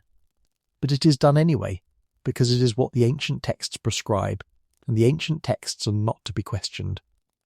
Herbal remedies are the most benign part of medieval medicine, and they occasionally work. Willow bark, chewed or brewed into a tea, contains a natural form of salicylic acid, the same active compound found in modern aspirin. It genuinely reduces fever and pain. Garlic has real antimicrobial properties. Honey, applied to wounds, actually helps prevent infection. Mint aids digestion. Ginger settles the stomach. Various roots and leaves and berries have real medicinal effects, and the village healers who have learned these remedies over generations do sometimes help their patients through the milder illnesses. But for anything serious, herbs alone are not enough, and the more aggressive treatments that follow herbal remedies often do more harm than good. Prayer is prescribed. Prayer is always prescribed. If you are sick, you must pray. Your family must pray. The priest must be summoned to bless you, to hear your confession, to prepare you spiritually for whatever outcome awaits. Small saint medals may be placed on your chest. Relics may be borrowed from the church, if the priest is willing, and pressed against your feverish forehead. Specific saints are associated with specific illnesses. Saint Roch is invoked against plague. Saint Blaise for throat ailments. Saint Apollonia for tooth pain. Saint Sebastian is a general protector against illness.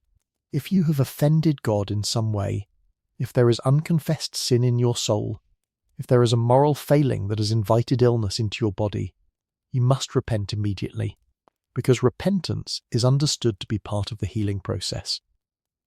Medicine and religion are not separate fields in medieval Europe. They are deeply intertwined, and no serious treatment is undertaken without spiritual attention as well. If your illness is a wound, the situation becomes even more dangerous. Wounds do not heal cleanly in medieval Europe, because the concept of germs does not exist. The tools used by barber surgeons are wiped clean occasionally, perhaps with a cloth or with wine, but they are not sterilized. The same knife used on your infected finger last month might be used to cut open your neighbor's abscess today. Bandages are made from linen strips, which may or may not have been washed since the last patient. Sutures, when used, are made from silk thread or animal gut, and they are stitched with the same needle that has been used for many previous procedures. The result is that even minor wounds can become catastrophic infections. A small cut on the hand can turn into a systemic infection that kills within days. A broken bone can become an open sore that never heals. A childbirth injury can leave a woman permanently damaged, or dead within weeks from what would now be a completely treatable condition. There is no anesthesia. This is worth repeating, because modern minds often skip past it, unable to fully absorb what it means. There is no anesthesia. If you must undergo surgery of any kind, if a limb must be amputated, if a growth must be cut out, if a bone must be set, you will experience every second of it while fully conscious. You may be given a strong drink of wine or ale to dull the senses. You may be given a piece of leather to bite down on. You may be held down by several strong men to prevent you from thrashing during the procedure. But you will feel everything. The pain is beyond what most modern people can imagine, and many patients simply die from the shock of it. Those who survive the operation may still die from the infection that follows, because without antibiotics and without any real understanding of what causes wound infection, most serious surgical wounds become fatal. Plague, when it arrives, is beyond the reach of medieval medicine entirely. The Black Death has already swept through Europe in the years before your current moment in this narrative, though in 1325 the worst of it is still a couple of decades in the future. When plague comes, in various forms, the healers try everything. They lance the buboes, the swollen lymph nodes that appear in the armpits and groin. They apply poultices of herbs and clay and unmentionable substances. They bleed the patients. They purge them. They pray over them. They wear masks stuffed with herbs and flowers, believing that pleasant smells will protect them from the miasma that carries the disease. None of it works. Villages empty. Cities lose half their populations. Entire families die within days of each other, and there is no one left to bury them properly. Bodies pile up in streets. Mass graves are dug. Priests refuse to administer last rites because they too are dying. It is one of the most catastrophic experiences in human history, and medieval medicine is utterly helpless in the face of it. Mental illness is treated with equal helplessness. Someone suffering from depression is said to have too much black bile. Someone suffering from mania is said to have too much yellow bile. Treatments include bloodletting, purging, herbal remedies, and prayer. In severe cases, patients are chained, beaten, or subjected to exorcism if their condition is believed to be caused by demonic possession.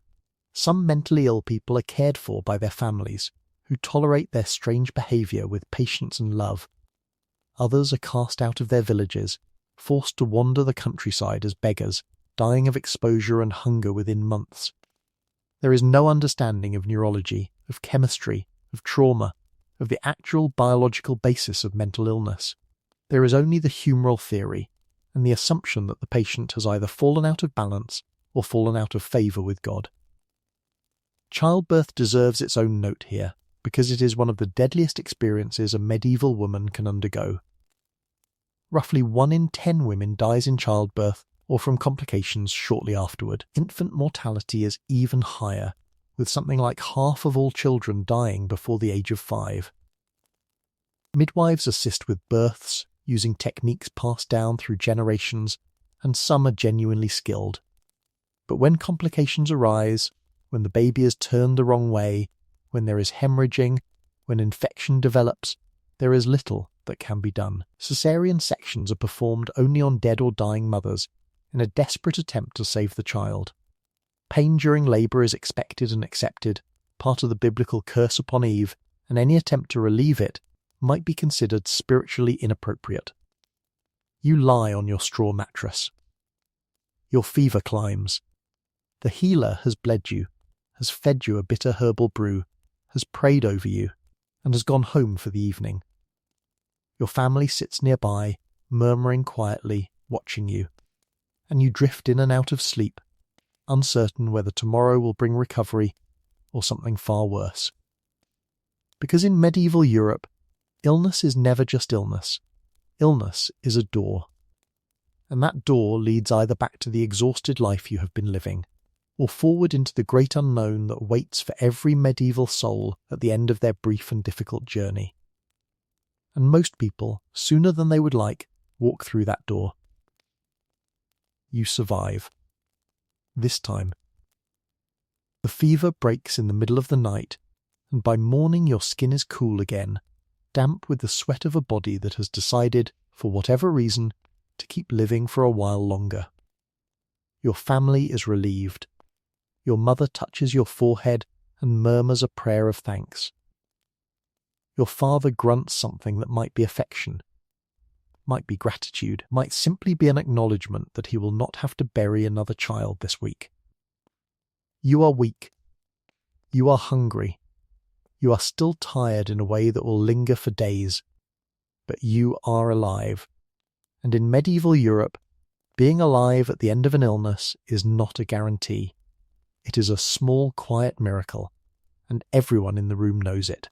You spend the day resting, which in medieval terms means you do slightly less work than usual. You still fetch water, you still feed the chickens, you still help your mother stir the pot. But you do not go to the fields, and this is a genuine mercy. You sit on your stool near the door, watching the village move through its daily rhythm, and you think about the strange fact of your survival. You think about your neighbour Agnes, whose youngest child died last winter from a fever much like the one you just endured. You think about your cousin Piers, who lost his leg to a wound that would not heal, and who now walks with a wooden crutch and cannot work the fields anymore. You think about your grandmother, who died 2 years ago at the age of 47, and who was considered ancient by everyone in the village. Life, you understand quietly, is not a thing you own. It is a thing you borrow, and the terms of the loan are neither fair nor negotiable. Let us talk about the shape of that borrowed life, because we are approaching the end of our journey together, and it is worth understanding what a full medieval existence actually looks like. Life expectancy in the year 1325 hovers somewhere around 30 to 40 years, but this number is misleading because it is heavily weighted by infant mortality. If you can survive your first 5 years, which roughly half of medieval children do not, your chances of reaching adulthood improve considerably. If you can survive childbirth, which many women do not, your chances of reaching middle age improve further. If you can survive the various plagues, famines, wars, and random misfortunes that visit medieval life with dispiriting regularity, you might actually live into your 50s or 60s and be considered a village elder, a person of wisdom and experience, someone whose long survival is itself a form of miracle. But most people do not live that long. Most people die younger, often much younger, and often from causes that a modern person would consider trivial. A splinter that becomes infected, a tooth that abscesses, a fall from a horse, a kick from a cow, a wound taken in a minor dispute over a fence, a cough that turns into pneumonia, a childbirth that goes slightly wrong, a winter that is slightly colder than usual, a harvest that is slightly worse than expected. The medieval world is full of small dangers, each of them capable of ending a life, and every peasant knows this in their bones, even if they do not speak of it often. Death is not a rare visitor in the village. Death is a familiar figure who walks the lanes as regularly as the priest, who calls on every family sooner or later, who takes children and elders and mothers and fathers with an even hand. When death does come, the rituals are performed as best as circumstances allow. The body is washed by the women of the family, dressed in a simple shroud, and prepared for burial. The priest is summoned to hear a final confession, if possible, or to administer last rites, or simply to pray over the body if the person has already passed. The body is carried to the churchyard, buried in a shallow grave often shared with the bones of previous villagers, because church land is limited and space must be reused over the years. There is no embalming. There are no elaborate coffins for peasants. There is a hole in the ground, a wooden cross, or a simple stone marker if the family can afford it, and the community's collective grief expressed through prayers, songs, and a small meal shared afterward. Rich people are buried differently, of course, in stone tombs beneath church floors, with names carved into the walls and prayers said for their souls in perpetuity. But peasants, when they die, return quietly to the earth they worked, and their names fade from memory within a generation or two. The great cruelty of medieval life is that so much of it is spent working for a future that never really arrives. You labour from childhood to old age, and the labour never lightens, and the rewards never come. You do not accumulate wealth. You do not retire. You do not travel. You do not experience the world beyond a few miles of where you were born. Most peasants live and die within a 10-mile radius of their birthplace, and the vast majority of them never see a city, never meet a foreigner, never eat a food that is not grown or made within a day's walk of their home.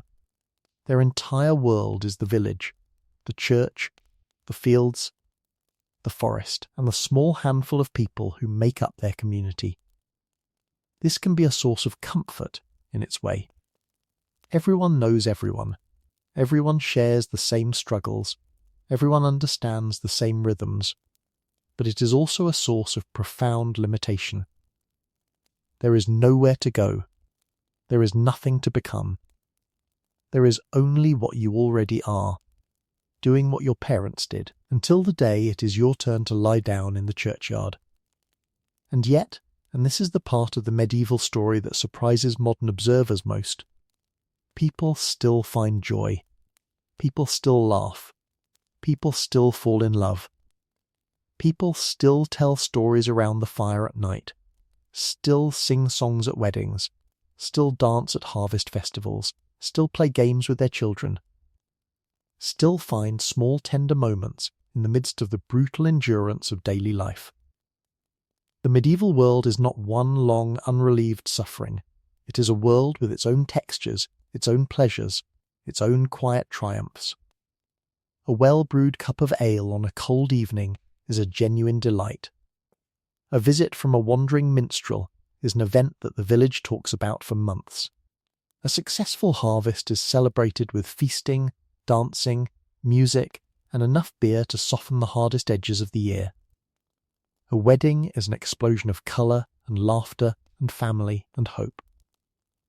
A newborn baby, arriving safely, brings a joy so profound that it silences even the constant worry of survival, at least for a few hours. Religion, which we have spoken of at length, is not just a source of oppression, it is also a source of meaning.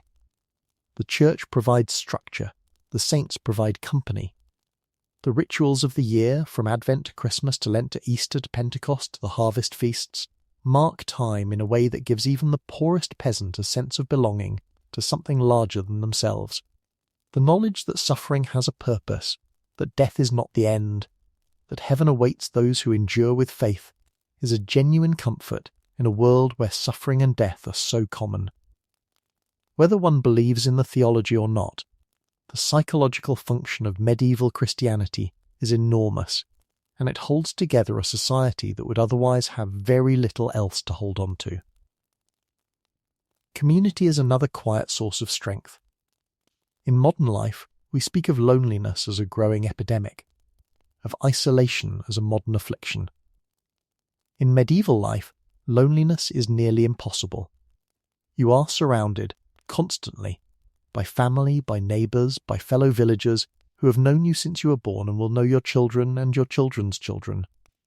Everyone knows your business. Everyone has opinions about your marriage, your children, your habits, your quirks. This is often exhausting, but it is also profoundly connective. When you are sick, someone visits. When your roof leaks, neighbours help you patch it. When your ox dies, the village discusses how to help you plough your fields until you can afford another. When you die, the whole village comes to your burial. You are never alone, for better or for worse. And this is a form of wealth that modern life has largely lost. Love exists too.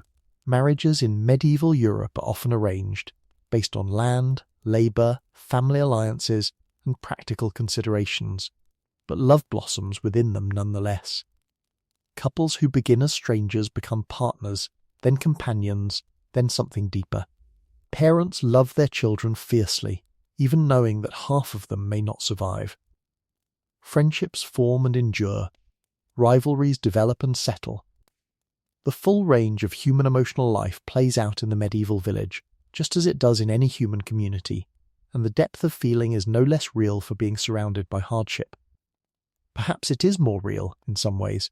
When life is fragile and death is close, love takes on an urgency and a preciousness that comfortable modern life sometimes forgets. And so, as the sun sets on this long day in the year 1325, you sit by the fire in your hut, surrounded by your family, eating another bowl of pottage, drinking another cup of small beer, listening to your father tell a story he has told 100 times before, watching your younger sister braid the hair of a doll made from scraps of cloth. You are exhausted. You are still a little weak from the fever. Your back aches. Your teeth throb. Your feet are cold. Your clothes still itch. Everything about your body is complaining, and everything about your day has been difficult, and everything about your future promises more of the same. But you are here. You are alive. You are among the people who love you. And that, for tonight, is enough. So tonight, when you settle into your own bed, wherever you happen to be listening from, with your clean sheets and your temperature-controlled room, and your safe water, and your working plumbing, and your antibiotics in the cabinet, and your refrigerator humming quietly in the kitchen, take a moment to notice how extraordinary all of it truly is. Every convenience you take for granted was fought for over centuries. Every comfort you enjoy is the accumulated gift of ancestors who did not have any of these things, who worked and suffered and endured, so that their descendants, so many generations later, might live a little more gently than they did.